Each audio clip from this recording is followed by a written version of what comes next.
శీర్షిక: పంట వలయాల రహస్యం. కథ: ప్రశాంతమైన గ్రీన్వేల్ గ్రామంలో రైతులు ఒక రోజు ఉదయం నిద్రలేచి తమ పొలాల్లో వింత పంట వలయాలను చూశారు. సర్కిల్లు పెద్దవి, సంపూర్ణ ఆకారంలో ఉంటాయి మరియు ఎటువంటి వివరణ లేకుండా రాత్రిపూట కనిపిస్తాయి. గ్రామస్తులు అయోమయంలో ఉన్నారు మరియు ఒకంత భయపడ్డారు. పంట వలయాలు కనిపించిన వెంటనే వింతలు జరగడం ప్రారంభిస్తాయి. మొక్కలు వాడిపోవటం ప్రారంభిస్తాయి. జంతువులు వింతగా ప్రవర్తిస్తాయి మరియు గ్రామస్తులు అలసిపోతారు మరియు సంతోషంగా ఉంటారు. గ్రామంలో చెడు శక్తి వ్యాపిస్తున్నట్లుగా ఉంది. గ్రీన్వేల్ పిల్లలు ఆసక్తిగల మరియు నాయకత్వం వహించారు. సోఫీ అనే ధైర్యవంతురాలు దర్యాప్తు చేయాలని నిర్ణయించుకుంది. తన స్నేహితులు లియో, మియా మరియు టిమ్లతో పాటు సోఫీ పంట వలయాలు పెద్దదానికి ఒక క్లూ అని నమ్ముతుంది.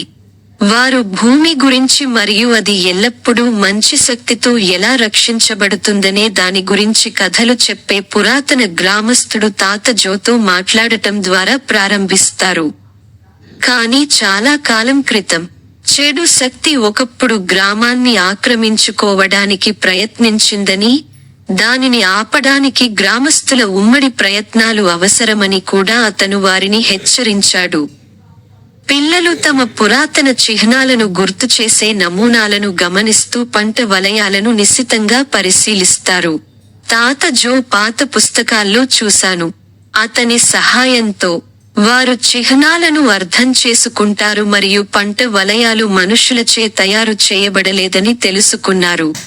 అవి భూమి నుండి వచ్చిన హెచ్చరిక, ఏదో సహజ సమతుల్యతకు భంగం కలిగిస్తున్నాయని సూచిస్తున్నాయి. వారు లోతుగా త్రవ్వినప్పుడు పిల్లలు పెద్ద ఫ్యాక్టరీని కనుగొన్నారు. ఇటీవల గ్రామ శివార్లలో నిర్మించిన నది మరియు భూమి కలుషితమవుతోంది. దీనివల్ల చెడు శక్తి వస్తుంది. గ్రీన్వేల్ యొక్క సహజ సామరస్యానికి ఫ్యాక్టరీ భంగం కలిగిస్తోందని మరియు పంట వలయాలు సహాయం కోసం భూమి యొక్క మార్గం అని వారు గ్రహించారు. పిల్లలు తమ పరిశోధనలను గ్రామస్తులతో పంచుకుంటారు. వారు మొదట్లో సందేహించినా చివరికి నష్టాన్ని ప్రత్యక్షంగా చూసినప్పుడు కలిసి వచ్చారు. సోఫీ నాయకత్వం వహించడంతో గ్రామస్తులు ఫ్యాక్టరీ యజమానులను ఎదుర్కొంటారు మరియు మార్పులను డిమాండ్ చేస్తారు.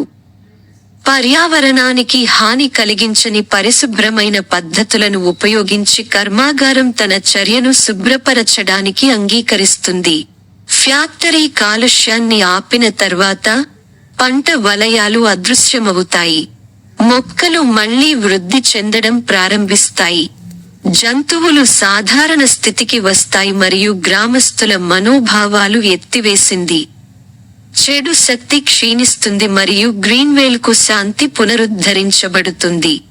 గ్రామస్తులు సోఫీ మరియు ఆమె స్నేహితుల ధైర్యం మరియు తెలివిగా ఆలోచించినందుకు వారికి కృతజ్ఞతలు తెలిపారు. వారు కలిసి పనిచేస్తే వారు ఎలాంటి సమస్యను అధిగమించగలరని గ్రహించారు.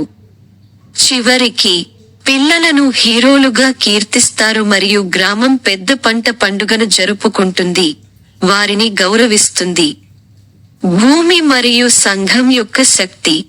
సోఫీ, లియో, మియా మరియు టిమ్లకు ఎప్పుడైనా మరో రహస్యం తలెత్తితే వారు కలిసి దాన్ని పరిష్కరించడానికి సిద్ధంగా ఉంటారని తెలుసు.